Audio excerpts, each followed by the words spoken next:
libadde ssanyu na mizira ng'abasuubuzi baaniza Lord Mayor mu katale k'e Kasubi.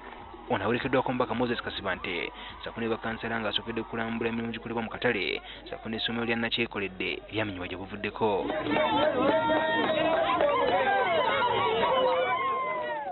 Lukwago agumiza abasuubuzi bano nga bwe agenda kubasengula mu katale kano. Gavumenti ya wakati enninga nti nga tewannaba abantu bano baseeseetula kuva we bali bateekeddwa okuba nga tubateekerateekera enteekateeka za mirundi ebiri.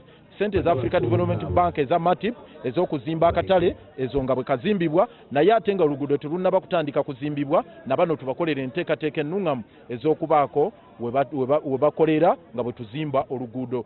Ku nsonga y'essomero eryamenyebwa agumiza abazadde abalinamu abaana nga bwe litegenda kutwalibwa. Essomero ly'e Kasubi family okubalaga nti bannange yadde abasuubuzi banoonya ebifo ew'okukolera naye essomero tulitalize. Essomero eryo kkulu nnyo lya byafaayo lya UPE liri mu mbeera mbi baali kuba ne baliwo omoggola tubasaba abasuubuzi baleme ate kugenda wali kuggyawo essomero. Mu kwogerako n'abasuubuzi omubaka w'ekitundu kino Moses Kasibante agumbudde abaali bamenya essomero lino. Mateeka amatono ge nninako kale ne ku bukugu mu kunoonyereza ku misango sengendo ne ttiimu yo beetaaga kubanga banoonyerezebwako bali munda mu kaduuka.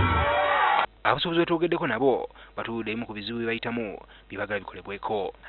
Kubanga oluguudo lujja kutuuka tutataagane n'ebintu byaffe tulina nga tetulina kyakukola ate nga baludde nga batulaalika naye senga bwe batufunidde we tubeera abasuubuzi tuba tujja kuteera. Buzi we tusanga wano enfufu nnyingi enkuba nejja nebakuba omusana ne gubookya okiraba Abasuubuzi oluvannyuma batonedde Lukwago ne Kasibante ebirabo omubadde zisegwanga z'enkoko ssaako n'enkota z'amatooke.